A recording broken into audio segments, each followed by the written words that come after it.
प्रस्तुत है कृषि एवं किसान कल्याण मंत्रालय भारत सरकार द्वारा प्रायोजित कार्यक्रम किसान की बात।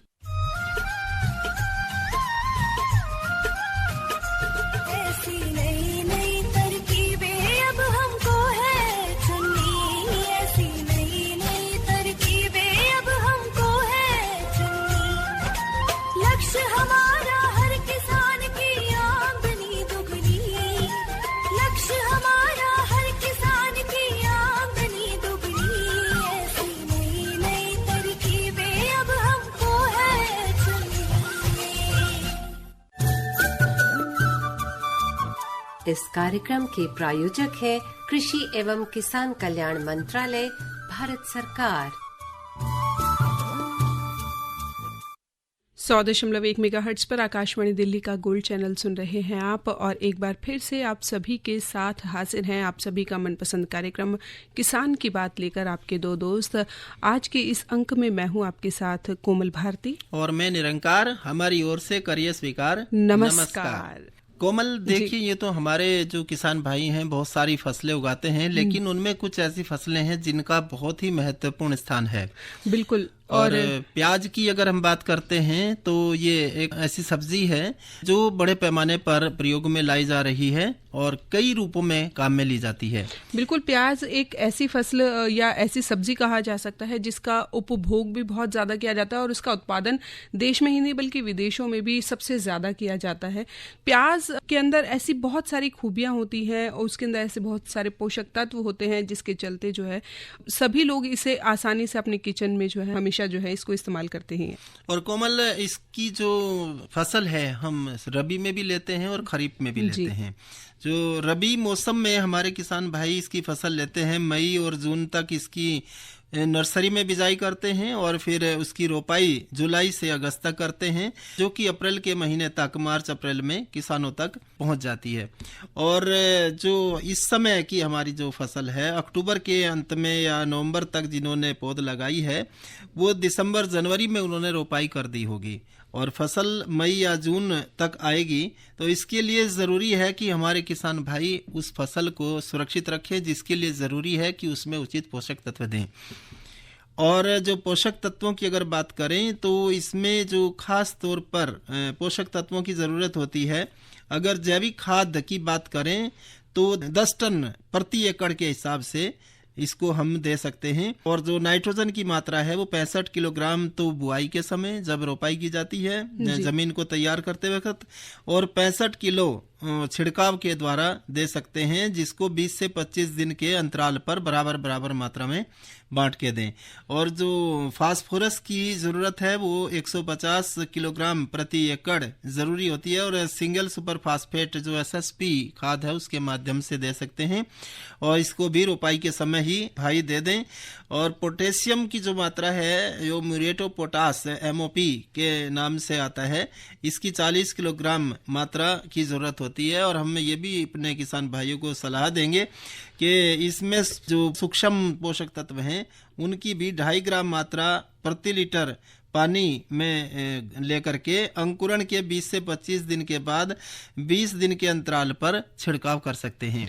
जी बिल्कुल, बहुत ही अच्छी जानकारी आपने दी निरंकार। जैसे कि हमारे किसान भाई इस वक्त प्याज की फसल जो भी कर रहे हैं वो उसका पूरी तरह से ध्यान रख रहे होंगे। बहुत सारी कमियां जो हैं प्याज की फसल में आ जाती हैं, जैसे कि पत्तियां जो हैं वो पीले रंग की हो जाती हैं और घुमावदार हो जाती हैं और सूख जाती हैं, छोटी रह जाती हैं। तो ऐसे में उनको यूरिया 1% या DAP 2% एक सप्ताह के अंतराल में जो है वो वहां पर छिड़काव करना चाहिए। और अगर जैसे कि आपने बताया कि फास्फोरस की कमी भी हो जाती है तो उससे क्या है कि फसल की वृद्धि जो है वो धीमी हो जाती है और वो बहुत देर से पकती है, पत्तियों का रंग जो है वो हल्का हो जाता है और सिरे से वो जलना शुरू हो जाती है। और खास तौर पर देखें तो जड़ वाली फसल है तो इसमें फास्फोरस के लिए और भी ज्यादा महत्व हो जाता है। और आप DAP की मात्रा उसमें इस्तेमाल करेंगे तो गांठें भी बढ़िया बढ़िया बनेंगी। और देखिए कोमल, एक और बात है कि जो प्याज है इसके साथ साथ आलू की जो फसल है, आलू भी बहुत महत्वपूर्ण है। बिल्कुल, कहते हैं ना कि आलू प्याज किचन में हो तो किसी और सब्जी की इतनी खास जरूरत पड़ती ही नहीं, हर किचन में ये पाए जाते हैं। अब आलू को देखिए आप, हर जो सब्जी है उसके साथ में मिला के इसको खाया जा सकता है, सब्जी बनाई जा सकती है और बहुत रूपों में इस्तेमाल होता है। और अभी हाल ही में आलू दिवस भी मनाया गया है। बिल्कुल, और अभी बीते दिनों जो है रेडियो दिवस भी था और किसान रेडियो दिवस भी जो है वो मनाया गया। और ये इत्तेफाक था कि दोनों एक ही दिन थे जी। 15 फरवरी 2024 को जो है केंद्रीय आलू अनुसंधान संस्थान मोदीपुरम मेरठ के तत्वाधान में आकाशवाणी दिल्ली और केंद्रीय आलू अनुसंधान संस्थान की तरफ से जो है एक संयुक्त रूप से एक संगोष्ठी का आयोजन किया गया, जिसमें बहुत सारी जानकारियां जो सरकार की योजनाओं की होती है वो वहां पर मौजूद किसान मित्रों को दी गई, किसान भाइयों को दी गई और उनके मनोरंजन का भी ध्यान रखा गया। उन्हें बहुत सारी और भी जानकारियां दी गई, उन्हें लोक संगीत सुनाया गया, रागिनियां सुनाई गई आकाशवाणी दिल्ली की तरफ तो से। क्या कुछ कार्यक्रम में हुआ, क्यों ना अपने श्रोताओं को भी रूबरू करा देते हैं। बिल्कुल, आइए सुनते हैं उस पर एक रेडियो रिपोर्ट।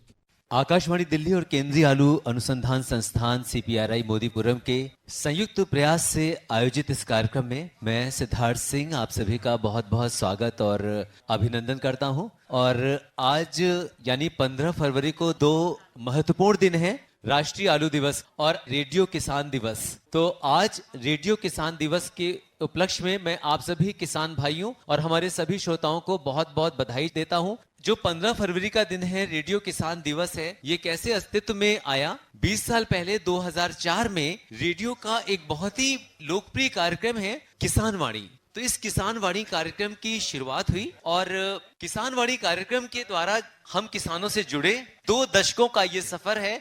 न सिर्फ जानकारी पहुंचाते हैं बल्कि लोकगीतों के माध्यम से हम उनका मनोरंजन भी करते हैं। आकाशवाणी का मोटो है बहुजन हिताय बहुजन सुखाय और आकाशवाणी पूरे देश में 23 भाषाओं और 179 क्षेत्रीय भाषाओं के माध्यम से जन जन की वाणी बन चुका है। और कृषि के क्षेत्र की बात करें तो आकाशवाणी अपने तमाम कार्यक्रमों के माध्यम से सीधे देश के किसानों तक पहुंचती है। तो मिट्टी तले आलू कार्यक्रम को सर्वश्रेष्ठ कार्यक्रम का पुरस्कार भी मिला, क्योंकि मिट्टी तले आलू एक परिकल्पना थी। तो ये कार्यक्रम काफी हमारे श्रोताओं के बीच में लोकप्रिय हुआ। तो इस कार्यक्रम के माध्यम से हम लोगों तक पहुंचे और ये एक छोटी सी जर्नी है। और इसके अलावा किसानों के लिए जो भी हम लोग कर पाते हैं, अलग अलग हमारे एक्सपर्ट्स तमाम हमारे स्टूडियो में आते हैं, जिनकी बातें हम किसान भाइयों तक पहुंचाते हैं। रेडियो न सिर्फ जानकारी देता है बल्कि विभिन्न कार्यक्रमों के माध्यम से आपका मनोरंजन भी करता है। आज की जो परिचर्चा है इसकी शुरुआत करते हैं। और जैसा कि आपको पता है कि भारत सरकार बहुत सारे प्रयास कर रही है कि हमारे जो किसान भाई हैं उनके लिए हम बहुत सारे कार्यक्रम चलाएं, बहुत सारी योजनाएं लेकर हम आए हैं। लेकिन जब तक वो योजना वो कार्यक्रम किसानों तक नहीं पहुंचते तब तक उनको वो लाभ नहीं मिलता। इस समय बहुत सारी योजनाएं हैं, चाहे हम किसान क्रेडिट कार्ड योजना की बात करें, प्रधानमंत्री फसल बीमा योजना की बात करें, PM किसान सम्मान निधि योजना है, ऐसी न जाने कितनी योजनाएं हैं जो इस समय केंद्र सरकार चला रही है। लेकिन आज हमारे पास एक पैनल मौजूद है जो इन सभी योजनाओं से संबंधित जानकारी आपको देने वाला है इसी प्रांगण में। तो इस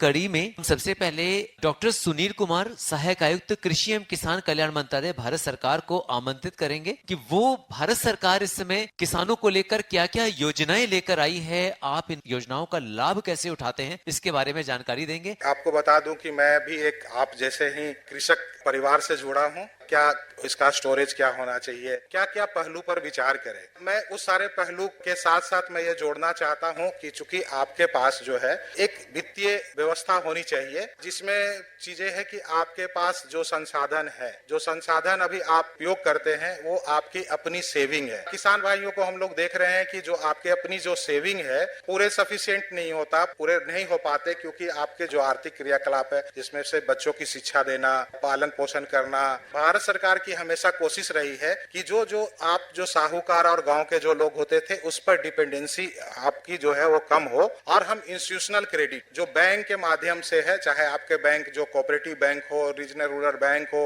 या कॉमर्शियल बैंक हो या अभी और छोटे छोटे बैंक जिसको हम लोग जोड़ रहे हैं FPO के माध्यम से, ज्वाइंट लायबिलिटी ग्रुप के माध्यम से, जिसके द्वारा हम आपको ऋण की परवाह करें ताकि जो आपके पास जो सेविंग है और जो खर्चे के बाद जो आपके पास जो एक पूंजी की अभाव होती होती है जिसमें आप उन्नत खेती नहीं कर पाते, या उन्नत खेती करने के लिए जो आपके पास रह जाती है, एक हेजिटेशन होता है कि हम कहां से इसको पूंजी लाएं और हम इसको उन्नत खेती को कर पाए। तो इसी कड़ी में जो है आप लोग को जो भारत सरकार जो है आपको ऋण मुहैया कराती है। ऋण मुहैया कराने के लिए दो तरीके हैं आपके, जो आप देखे होंगे कि एक आपके जो है लॉन्ग टर्म, जो बहुत अवधि के लिए जो आपकी खेत के लिए जरूरत होती है, जिसको आप मैकेनाइजेशन में कह सकते हैं, या खेती के रख रखाव या उत्तम बनाने में के लिए कह सकते हैं, या फिर फूड प्रोसेसिंग और मार्केट मैनेजमेंट के लिए कर सकते हैं। दूसरी चीजें है जो केसीसी माध्यम के से आपको ऋण दिया जाता है। ये भारत सरकार की कोशिश है सभी किसान भाइयों के पास केसीसी कार्ड अवश्य हो। केसीसी कार्ड के बहुत फायदे हैं। सरकार ने देखा है कि 3 लाख चाहिए एक सीजन के लिए, एक क्रॉप्स के लिए, जो आपको अलग से चाहिए। लोन उपलब्ध कराई जाती है, केवल 7% ब्याज दर पर दिया जाता है। लेकिन एक और इसमें सुविधा दिया गया है कि अगर समय पर किसान भुगतान कर देते हैं तो उनको 3% अतिरिक्त जो है राज्य सहायता दी जाती है, सब्सिडी दी जाती है। तो आपको कहिए कि 3 लाख तक का लोन जो है 4% ब्याज पर दर दिया जाता है। और ये बहुत रिवॉल्विंग फंड है, ये नहीं कि आपको जो है दिया और लिया, आप इसकी साइकिल बना रहे। चूंकि आप फसल उगाते हैं तो इसमें क्या है कि आप फसल उगाने के क्रम में आप पूंजी लेते हैं, और जब फसल की बिक्री हो जाती है तो आप जमा करें, ताकि एक आपकी आर्थिक जो है साइकिल बना रहे। इसलिए ऐसा किया गया है, इसमें प्रावधान किया गया है कि आप जो है पेमेंट करें, ताकि ये जो है आप पूरी आर्थिक क्रियाकलाप को बहुत ढंग से कर पाए। तो ये सारी सुविधाएं दी गई है। जो किसान जो है आपका जो पशु पालन करते हैं, डेयरी करते हैं, बकरी पालन है, भेड़ पालन है, या फिर और बहुत सारे चीजों का भी और समावेश किया जा रहा है, जैसे आपकी सेरिकल्चर है, लैग कल्चर है, ये सारे चीजों को हम लोग इसमें जितने अलाइड एक्टिविटीज है उसको भी समायोजित किया जा रहा है, ताकि आप सभी तरह का किसानों को जो है इसका लाभ मिल पाए। कोई बंधक रखने की जरूरत नहीं, आप जो खेती कर रहे हैं, जो खेत है और जो क्रॉप कर रहे हैं, उस पर डिक्लेरेशन करके दिया जाता है। इसके अलावा केसीसी में और है कि आपको 10% जो है आप डिस्ट्रेस सेल नहीं करें, मतलब आपके बाजार भाव अगर कम हो हार्वेस्टिंग के टाइम में, तो उसके लिए भी आपका कंजम्पशन लोन दिया जाता है। जो भी आवेदन आए थे उनको हम लोग सीधे बैंक को दिए गए हैं, और बैंक से हम लोग इसकी मॉनिटरिंग कर रहे हैं कि जो किसान ने आवेदन दिया है उसकी प्रक्रिया में क्या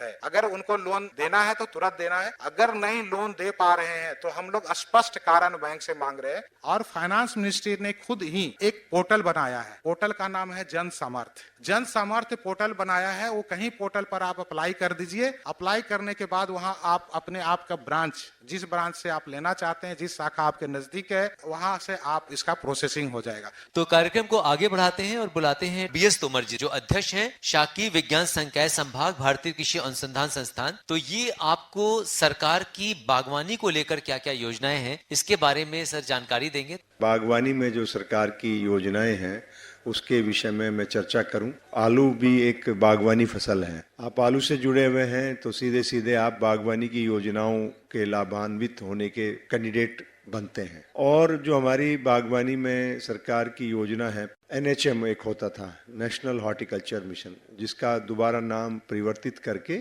उसको MIDH कर दिया गया। मेरी जो जानकारी है कि MIDH के माध्यम से हमारे प्रदेश में 35 जिलों में MIDH की योजना कार्यान्वयन में है, और बहुत सारे जनपद MIDH में नहीं आते। मेरा स्वयं का बागपत डिस्ट्रिक्ट MIDH में नहीं आता, गाजियाबाद MIDH में आता है, मेरठ MIDH में आता है, और बहुत सारे जनपद हमारे आते हैं। तो एक तो जो पैसा जो सरकार देती है MIDH के माध्यम से, वो राज्य सरकारों को देती है, फिर राज्य सरकारें उसको प्राथमिकता के तौर पे निर्णय लेती कितने जनपदों में वो कार्यान्वित किया जा सकता है। अब उसमें बहुत सारी ऐसी योजनाएं हैं जो बागवानी के अंतर्गत, जिनको MIDH के अंतर्गत, चाहे वो आपकी नर्सरी पौध उत्पादन के लिए संरक्षित अवस्थाओं में आपको विकास करना हो, बीज उत्पादन का विकास करना हो, या आपको ड्रिप इरिगेशन का इस्तेमाल करना है, ड्रिप फर्टिगेशन का, तो ऐसे लेकर के, या कार्बनिक खेती करने का है बागवानी में, या नर्सरी स्थापना का है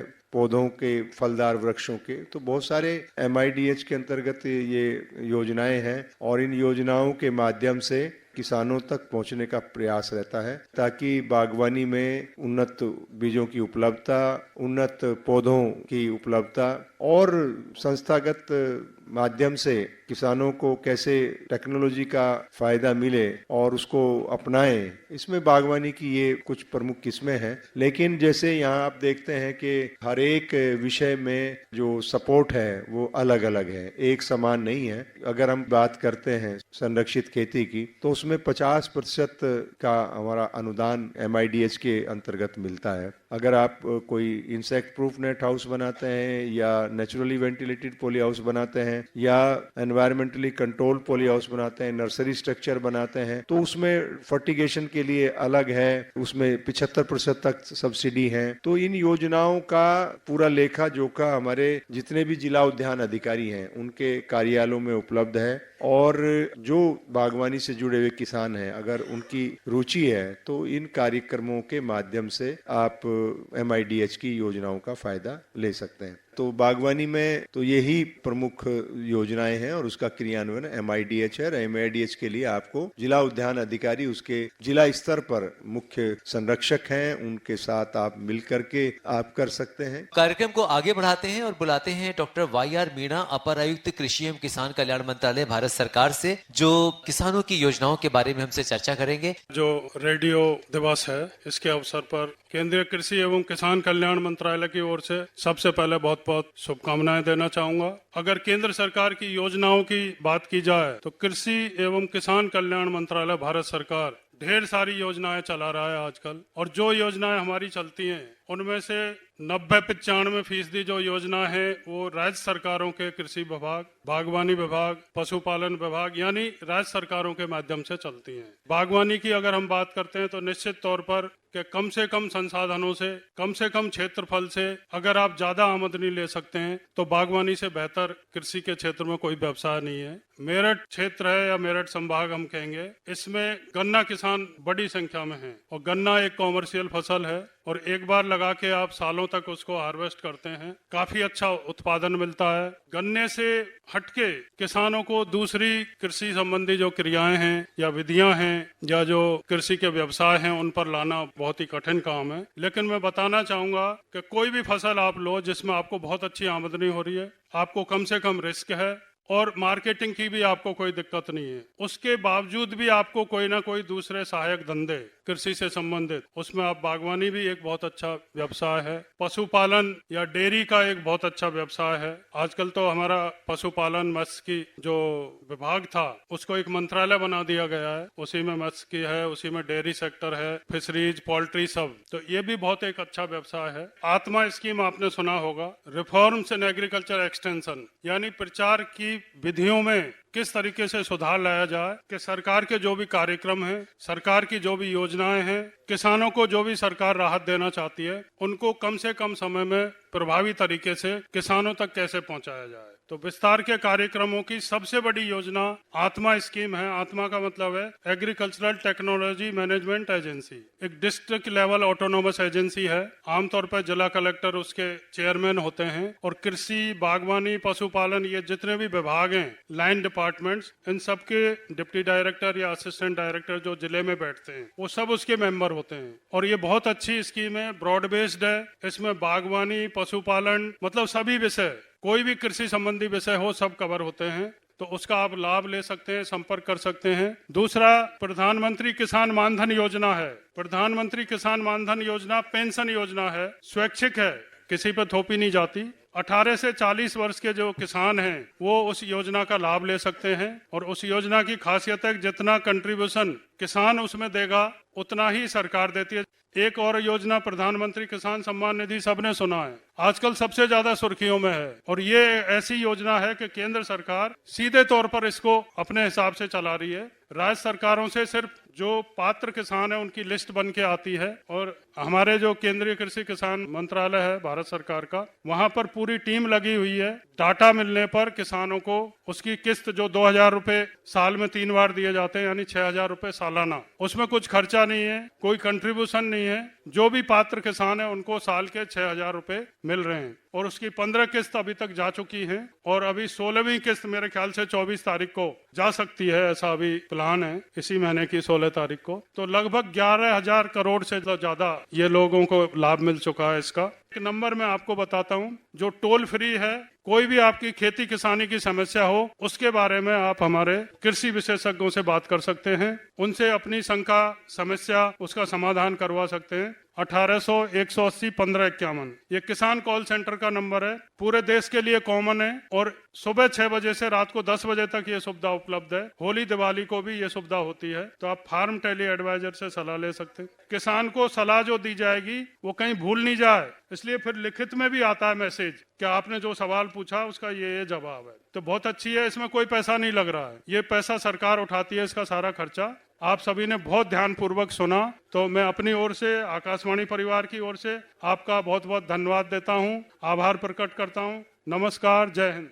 doctor Y R Meena sir का बहुत बहुत धन्यवाद। आपने इतनी सारी जानकारी हमारे किसान भाई और श्रोताओं को दी। श्रोताओं, अभी आप सुन रहे थे रेडियो किसान दिवस पर आकाशवाणी दिल्ली और केंद्रीय आलू अनुसंधान संस्थान मोदीपुरम मेरठ का एक संयुक्त कार्यक्रम जो कि संगोष्ठी वहां पर आयोजित की गई थी, किसानों के लिए सरकार की विभिन्न योजनाओं और लोक संगीत रागनी पर आधारित। और इसमें जो वक्ता थे उन्होंने बहुत सारी जानकारी दी योजनाओं के बारे में, भारत सरकार की योजनाओं के बारे में।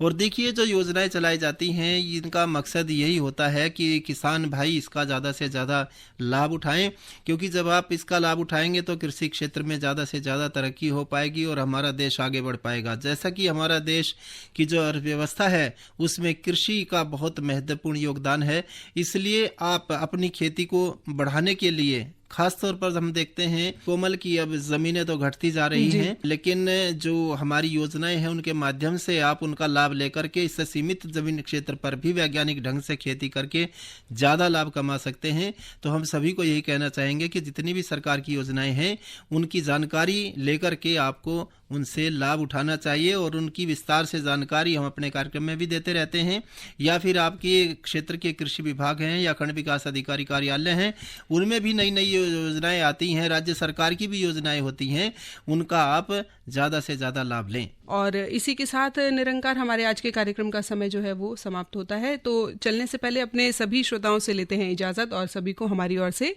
नमस्कार।